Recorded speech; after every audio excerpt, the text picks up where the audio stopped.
2025 সালের 12 ফেব্রুয়ারি কোনো পূর্ব ঘোষণা, প্রকাশ্য ব্যাখ্যা বা পরিচিত প্রশাসনিক প্রেক্ষাপট ছাড়াই ঢাকা উত্তর সিটি কর্পোরেশনের প্রধান প্রশাসক হিসেবে নিয়োগ পান মোহাম্মদ এজাজ। তিনি এমন একজন ব্যক্তি, বেসরকারি প্রতিষ্ঠানের বাইরে যার তেমন কোনো পরিচিতি ছিল না, কিন্তু হঠাৎ করেই প্রভাবশালী এক উপদেষ্টার সুপারিশে বসে পড়েন ডিএনসিসির প্রধান কর্মকর্তার চেয়ারে। এজাজের নিয়োগের পরপরই প্রশাসনিক মহলে প্রশ্ন উঠতে শুরু করে, কে এই এজাজ এবং কিভাবে তিনি দেশের অন্যতম গুরুত্বপূর্ণ সিটি কর্পোরেশনের সর্বোচ্চ প্রশাসনিক দায়িত্বে পৌঁছালেন। সিটি কর্পোরেশনের ময়লা পরিষ্কার করা ছাড়া এবং লাইট, রাস্তায় লাইট নষ্ট হলে লাইট লাগানো ছাড়া এবং বাসা থেকে ময়লাগুলো নিয়ে এসডিএস এর পালানো ছাড়া আমাদের আর কোনো আসলে সিরিয়াস কোনো ধরনের রেসপন্সিবিলিটি এবং ক্ষমতা দেওয়া হয়। সিক্রেটাইজের অনুসন্ধানে উঠে আসে তার এমন এক অতীত যা কেবল বিতর্কিত নয়, বরং রাষ্ট্রের নিরাপত্তা কাঠামোর সঙ্গেও গভীরভাবে সংশ্লিষ্ট। আপনি নিষিদ্ধ সংগঠন হিজবুত তাহরিরের একজন সক্রিয় কেন্দ্রীয় নেতা ছিলেন। আপনারা এই সিটিতে এজেন্ডা বাস্তবায়নের জন্য ঢাকা উত্তর সিটি কর্পোরেশনের কোনো জায়গা হবে না। পুলিশ ও গোয়েন্দা নথি বলছে, মোহাম্মদ এজাজ একসময় নিষিদ্ধ ঘোষিত জঙ্গি সংগঠন হিজবুত তাহরির বাংলাদেশের শীর্ষস্থানীয় নেতা ছিলেন। 2000 সালের শুরুর দিকে সংগঠনটিতে যুক্ত হয়ে 2014 সাল পর্যন্ত তিনি সক্রিয় ছিলেন। এমন তথ্য রয়েছে আইনশৃঙ্খলা রক্ষাকারী বাহিনীর একাধিক নথিতে। ঢাকা মেট্রোপলিটন পুলিশের সিটি স্পেশাল ব্রাঞ্চের প্রস্তুত করা হিজবুত তাহরিরের শীর্ষ নেতাদের তালিকায় এজাজের নাম অন্তর্ভুক্ত ছিল। শুধু তাই নয়, 2014 সালে আগারগাঁও থানায় দায়ের করা একটি মামলায় আদালতে জমা দেয়া চার্জশিটেও তার নাম পাওয়া যায়।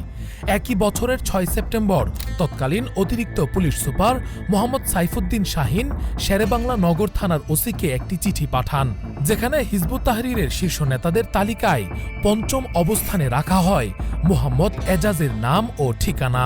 তদন্ত সংশ্লিষ্ট সূত্রগুলো জানায়, হিজবুত তাহরিরের অর্থায়ন ও প্রচারের অভিযোগে বিশেষ ক্ষমতা আইনে 2014 সালে এজাজ সহ মোট 9 জনকে গ্রেফতার করা হয়।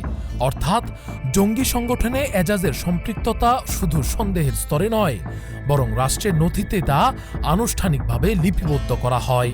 কিন্তু 2024 সালের আগস্টে হাসিনা সরকারের পতনের পর রাজনৈতিক মামলাগুলোতে ব্যাপক পর্যালোচনা শুরু হয়। এক পর্যায়ে সেই পর্যালোচনায় জঙ্গি সংশ্লিষ্টতা সহ সব মামলা থেকে খালাস পান মোহাম্মদ এজাজ। খালাসের মাত্র কয়েক মাসের মধ্যেই কোনো দৃশ্যমান নিরাপত্তা ছাড়পত্র ছাড়াই তাকে ডিএনসিসির প্রধান প্রশাসক হিসেবে নিয়োগ দেয় সরকার। নিয়োগ সংক্রান্ত নথিপত্র ঘেঁটে দেখা যায়, মোহাম্মদ এজাজকে ডিএনসিসির প্রশাসক হিসেবে নিয়োগের জন্য জনপ্রশাসন মন্ত্রণালয়ে সুপারিশপত্র পাঠান তৎকালীন স্থানীয় সরকার ও যুব ও ক্রীড়া মন্ত্রণালয়ের প্রভাবশালী উপদেষ্টা আসিফ মাহমুদ সজীব ভুইয়া। সিনিয়র সচিব ডক্টর মুখলেসুর রহমান বরাবর পাঠানো সুপারিশপত্রে তিনি লিখেন, মোহাম্মদ এজাজ একজন দক্ষ ও অভিজ্ঞ কর্মকর্তা। তাকে নিয়োগ দেয়া হলে প্রতিষ্ঠানের কাজে গতি ও ভাবমূর্তি উজ্জ্বল হবে। 23 জানুয়ারি জনপ্রশাসনে পাঠানো আসিফ মাহমুদের সুপারিশের পরপরই তড়িঘড়ি করে 20 দিনের মধ্যে অর্থাৎ 12 ফেব্রুয়ারি কোনো ব্যাখ্যা ছাড়াই নিয়োগ দেওয়া হয় এজাজকে।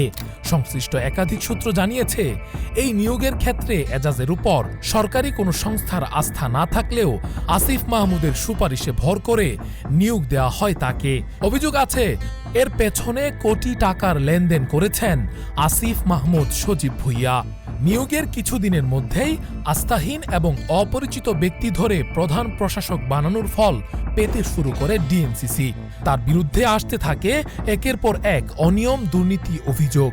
এর মধ্যে মিরপুর গাবতলী পশুর হাটের ইজারা, ই রিক্সা প্রকল্প, বুরাক টাওয়ার ও হোটেল শেরাটন সংক্রান্ত সুবিধা, বনানী কাঁচাবাজারের দোকান ও পার্কিং, খিলগাঁও তালতলা সুপারমার্কেটের পার্কিং এবং সিটি কর্পোরেশনের ভ্যান সার্ভিস সহ বিভিন্ন সেবায় ঘুষ লেনদেনের অভিযোগ অন্যতম। অবশ্য এসব অভিযোগে এজাজের বিরুদ্ধে অনুসন্ধান শুরু করে দুর্নীতি দমন কমিশন। পাশাপাশি এজাজের বিরুদ্ধে দেশ থেকে নিষেধাজ্ঞা জারি করে আদালত। এদিকে উত্তর সিটি কর্পোরেশনের প্রশাসক হিসেবে এজাজের জন্য সুপারিশ করা সাবেক উপদেষ্টা আসিফ মাহমুদের বিরুদ্ধেও গত 15 মাসে একাধিক দুর্নীতির অভিযোগ উঠেছে। তো আমরা দেখতে পাচ্ছি এই সজীব ভুঁইয়া তিনি এই উপদেষ্টায় আসার আগে যিনি বাপের বা নিজের পরিবারের ইনকামের উপর ডিপেন্ড করে পড়ালেখা করতেন, উপদেষ্টা হওয়ার পর তিনি লন্ডনে বাড়ি করেছেন। উপদেষ্টা হওয়ার পর তিনি প্রতিদিন তার ড্রেস চেঞ্জ করছেন, গাড়িতে চড়ছেন। অবৈধ টাকা ব্যাংকে থাকে না, অবৈধ টাকা মাটির নিচেও লাগতে পারে, বিটকয়েনও লাগতে পারে। আমি সরকারকে উদারত আহ্বান করব, তাদের বিটকয়েন অ্যাকাউন্ট গোয়েন্দা সংস্থার মাধ্যমে আপনারা তদন্ত করুন। সূত্র বলছে, যেখানে অনিয়ম আর দুর্নীতি সেখানে আসিফ মাহমুদ কাজ করছেন ছায়া হয়ে, অর্থাৎ সরাসরি সামনে না এলেও ঘনিষ্ঠদের মাধ্যমে তদবির, টেন্ডার বাণিজ্য ও মন্ত্রিত্বের প্রভাব খাটাতেন তিনি। অভিযোগ আছে শত শত কোটি টাকার দুর্নীতি করেছেন আসিফ মাহমুদের এপিএস মোহাম্মদ মুয়াজ্জেম হোসেন। তথ্য বলছে 2025 সালের 4 মে থেকে মুয়াজ্জেমের বিরুদ্ধে আনুষ্ঠানিক অনুসন্ধান শুরু করে দুদক, কিন্তু 10 মাস পেরিয়ে গেলেও দৃশ্যমান অগ্রগতি নেই তদন্ত কাজের। শরীরে মুয়াজ্জেমের দুর্নীতির ঘা যখন দগদগে, ঠিক তখনই চাঁদাবাজি কাণ্ডেও নাম আসে আসিফ মাহমুদের। অভিযোগ পাওয়া যায় গুলশানে আওয়ামী লীগের সাবেক এমপির বাসায় গিয়ে চাঁদা দাবি করেন বাংলাদেশ গণতান্ত্রিক ছাত্র সংসদের যুগ্ম আহ্বায়ক জানে আলম অপু।